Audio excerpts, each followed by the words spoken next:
All right. Hello, dear students. I hope you are fit, fine at home. Chalo. So, in the previous lecture, we studied the models of reading skill. Right? There are totally 7 models, and we studied half of them. Okay, let's revise it. The first model of reading skill was previewing. Previewing શું હતું તો કે when a reader gets the general idea of the topic. બરોબર છે. પ્રિવ્યુઇંગ મોડેલમાં આપણે શું કરવાનું હતું? જનરલ આઈડિયા છે ટોપિકનો એ જ આપણે મેળવવાનો છે. ઓકે, હવે to preview a message or to preview to get a preview of text, we have to read the title of message, then we have to read the subtitle if it is given, and third thing we have to read the first and last sentence of passage. Okay, પહેલી અને છેલ્લી line વાંચવાની હતી, title અને subtitle વાંચવાની હતી. Okay, ચલો તો આનાથી એટ લાસ્ટ આપણે એક ઓવરઓલ ઇમ્પ્રેશન છે ટોપિકની મેળવી શકીએ. ક્લિયર? ચલો યાદ આવી ગયું ફર્સ્ટ પ્રિવિંગ મોડેલ. ચલો second model was reading for main ideas. Okay, now this model gives the answer to the question what. આ મોડેલ છે શું વાંચવાનું છે અથવા શું કોન્સેપ્ટ છે, મેઇન આઈડિયા છે એનો આન્સર આપે છે. what is like another question, what is the main idea of passage, main concept શું છે passage નો એનો આન્સર આપે છે model. what is the subject, વિષય શું છે, અને what is the topic.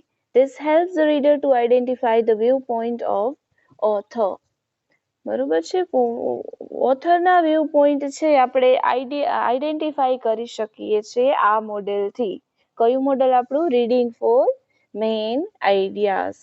Okay, ચલો our third model of reading technique was using context for vocabulary. Now this will help the reader to predict the message of word not known to him. That means when a reader doesn't know a meaning of a certain word, he or she takes the help of dictionary, vocabulary or many other resources. Okay, ચલો તો આ મોડેલમાં reader છે એ વર્ડના મિનિંગને predict કરે છે કે જે એ જાણતો નથી. બરોબર છે. This is helpful in reading passage because if readers know the general meaning of sentence, then you would be able to grasp the meaning of words known or unknown in sentence. શું કે છે કે reader છે જો એ meaning જાણતો હોય તો easily એ સેન્ટેન્સનો meaning પણ સમજી શકે. ચલો, so our third technique here, model we end here. Fourth model was scanning for detail. ડિટેલને સ્કેન કરી. Now what's the meaning of scanning? Scanning નો meaning શું હતો? It means detail and minute reading of passage in logical and consistent manner. Okay, logical અને consistent મેનરમાં આપણે કોઈ પણ પેસેજને માઇન્યુટલી ડિટેલમાં સ્ટડી કરીએ છીએ. માઇન્યુટ એટલે ઝીણવટપૂર્વક. દેટ મીન્સ બહુ ધ્યાનથી એક પણ ઇન્ફોર્મેશનને આપણે મૂકી નહીં એ રીતે આપણે વાંચીએ. તો here is the process of scanning. Here use of vocabulary is divided into 2 groups. 2 ગ્રુપ્સમાં આપણે સ્કેનિંગને ડિવાઇડ કરીએ છીએ, formal and content word. As I told you in the last lecture, formal words means preposition, conjunction, interjection, and or these are called conjunction. Preposition where the place is thing is placed. That means on, under, over, etc. And interjection are the word કે જે શું દર્શાવે છે? Emotions, happiness, Joy, etc.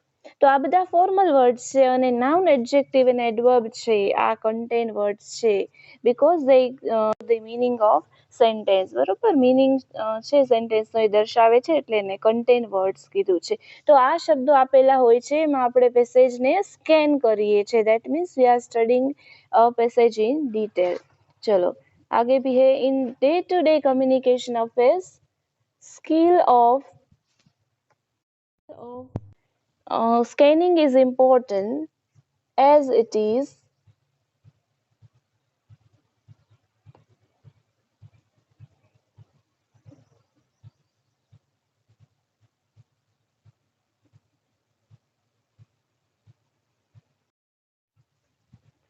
Chalo, in day-to-day communication affairs, skill of scanning is important as it is a spontaneous process of reading complex documents and helps the reader to quickly comprehend a passage by letting one's eyes travel over the content words. શું કીધું છે કે અત્યારના communication અફેર્સમાં અત્યારના વાતચીત કરવાના કમ્યુનિકેશનના પીરિયડમાં the skill of scanning is highly important.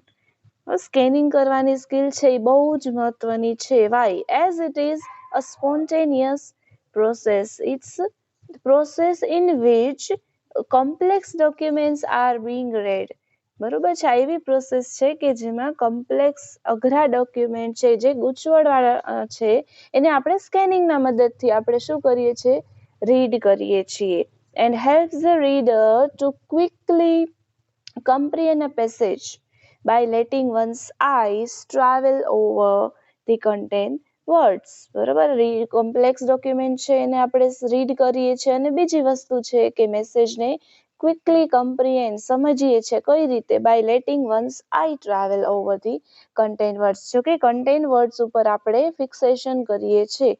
Letting one's eye travel, બરોબર, એક શું કહેવાય, એક શબ્દ સમૂહ જેવું છે આ પ્રયોગ કે એક કન્ટેન્ટ વર્ડ્સ ઉપર આપણે ફિક્સેશન કરીએ છીએ.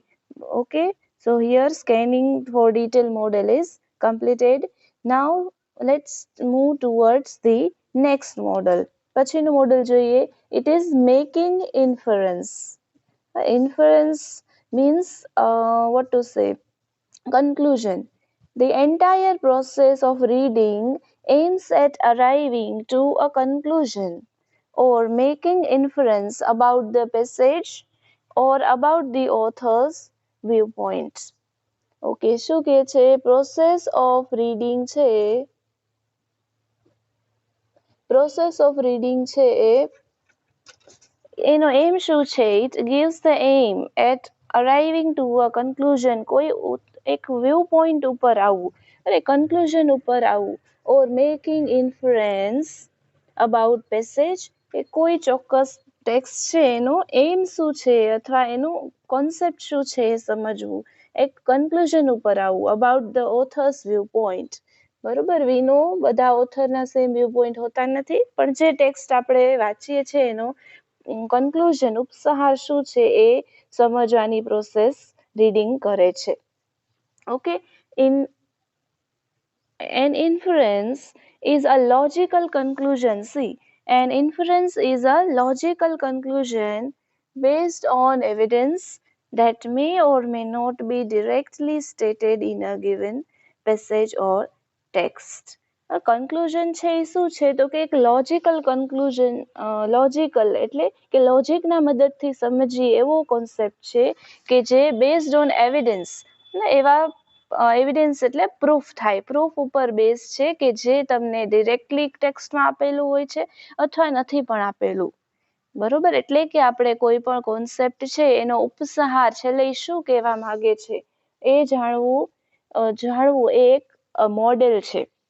ઓકે, તો આ મોડેલના મદદથી આપણે શું કરી શકીએ, બેઝ ઓથરના વ્યૂ પોઈન્ટ છે ઇઝીલી આપણે ફાઇન્ડ આઉટ કરી શકીએ ઓર આઈડેન્ટિફાઈ કરી શકીએ. ચલો, moving towards the next model.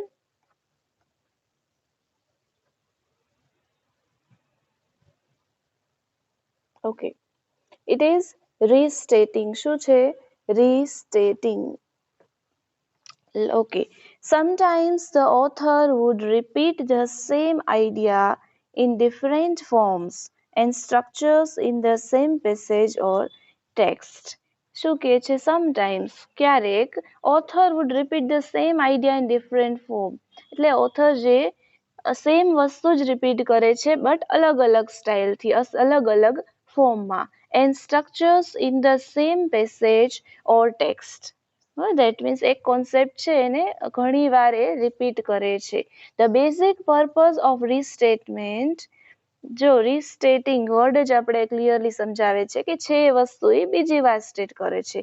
Basic purpose of રીસ્ટેટમેન્ટ is to reinforce and provide intensity to the meaning, tone and intention of author and aids the reader's comprehension of a given passage.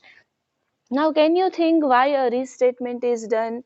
When some words are repeated or some phrases are repeated in the text, that means we should focus on such words.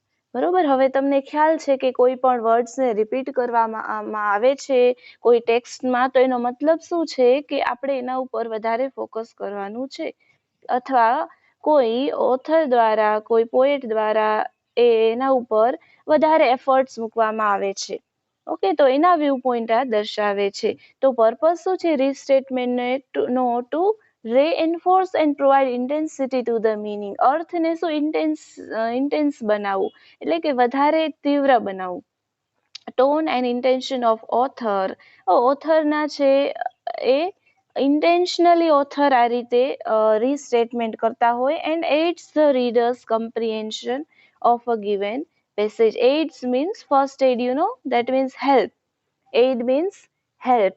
It helps the reader's comprehension of a given passage. હવે રીસ્ટેટમેન્ટ છે એ શું મદદ કરે છે? It aids the reader's comprehension. રીડર્સની સમજદારીને, સમજણને શું કરે છે? Add કરે છે, એટલે હેલ્પફુલ બનાવે છે. સો આ મોડેલમાં આપણે શું ખ્યાલ આવે? રીસ્ટેટિંગ, એટલે કે ઓથર શું કરે છે એમાં સેમ આઈડિયા, સેમ વર્ડ્સને ડિફરન્ટ ફોર્મમાં, સ્ટ્રક્ચરમાં રિપીટ કરે છે. અને પર્પઝ શું છે? તો કે to reinforce and provide intensity to the મિનિંગને ઇન્ટેન્સિવ બનાવવું, એટ્રેક્ટિવ બનાવવું. ટોન એન્ડ ઇન્ટેન્શન ઓફ ઓથરના ઇન્ટેન્શનને માન આપવું. પછી રીડર્સ કમ્પ્રિહેન્શનને પણ આપણે ઇઝી બનાવીએ છીએ. ઓકે, ચલો, તો આ મોડેલમાં આટલી વસ્તુ છે. ચલો, moving towards the last model, છેલ્લું મોડલ આપણે જોઈ લઈએ. It is phrasing. Idioms and phrases are fundamental tools of good and sensible writing. Okay, idioms એટલે કે એવા શબ્દ સમૂહ માટે એક શબ્દ હોય છે, બરોબર, એવી કહેવતો હોય છે, એને આપણે idioms કહીએ છીએ. ઓકે, ચલો, તો એક એક્ઝામ્પલ આપી દઉં તમને. Apple of one's eye. Apple of one's eyes. બરાબર, એટલે શું થાય કે this is one of the idioms. Idioms એક છે કે મનગમતો ખજાનો અથવા પ્રિય વસ્તુ. For example, a son is an apple of mother's eye. બરોબર, માના દીકરો છે માની માટે શું હોય? પ્રિય, મનગમતો હોય છે, બરોબર છે, પ્રિય વસ્તુ, પ્રિય હોય છે. તો એવા ઇડિયમ્સ અને ફ્રેસીસ આપેલા હોય. ફ્રેસીસ છે જે રાઇટિંગ કેવું બનાવે છે? એટ્રેક્ટિવ બનાવે છે. ઇડિયમ્સ અને ફ્રેસીસ. ફ્રેસીસ એટલે કે એવી કહેવતો છે, બરોબર છે. ચલો, તો all this things are fundamental tools of good and sensible writing. Attractive writing, sensible એટલે કે મિનિંગફુલ, કંઈક અર્થ બનાવતી હોય એવું, બરોબર. તો મિનિંગફુલ રાઇટિંગ અને ગુડ રાઇટિંગ માટેનું ફંડામેન્ટલ ટૂલ શું છે? Idioms and ફ્રેસીસ. Okay, just as the use of idiomatic writing provides depth to the passage. When in the poem, તમે પોએમમાં જોયું હોય, ઓકે, તો એમાં અલગ અલગ પ્રકારના ઇડિયમ્સ અને ફ્રેઝ યુઝ કરવામાં આવે છે. ફિગર્સ ઓફ સ્પીચ, સિમિલી, તમને કદાચ ખ્યાલ હોય તો, સિમિલી, મેટાફોર, એટસેટ્રા. તો આ બધા એવા સ્ટાઇલ છે લખવાની, બરોબર, એવા વર્ડ્સ એમાં યુઝ કરવામાં આવે છે કે જે સેન્સિબલ અને ગુડ રાઇટિંગ ક્રિએટ કરે છે. ઓકે, ચલો, તો આ છે ફંડામેન્ટલ ટૂલ છે રાઇટિંગ માટે. અને જસ્ટ એઝ યુઝ ઓફ આઇડેમિક, આ પ્રકારનું રાઇટિંગ છે એ પ્રોવાઇડ ડેપ્થ ટુ અ પેસેજને શું? ડેપ્થ ક્રિએટ કરે છે, એટલે ઊંડાઈ પ્રોવાઈડ કરે છે. And it's a hallmark of good writer. Okay, સારા લેખકનું એક હોલમાર્ક છે. જેમ કલ્ચર્ડ પર્સનનું હોલમાર્ક શું છે? Reading, good reading habit. Okay, તો એવી જ રીતે શું કીધું છે? ગુડ રાઇટરનું હોલમાર્ક છે એ આઇડેમિક રાઇટિંગ પ્રોવાઈડ કરવું. એવી જ રીતના so it is so is it's comprehension to the good reader. એવી જ રીતના ગુડ રીડર માટે કમ્પ્રિહેન્શન એટલે કે સમજવું, અન્ડરસ્ટેન્ડ કરવું એ શું છે? ક્વોલિટી છે, એટલે હોલમાર્ક છે સારા રીડરનું. ક્લિયર? ચલો, so today we completed the remaining models of reading skill. I hope you understood all the models. Okay, so we'll meet you in the next lecture with a new topic.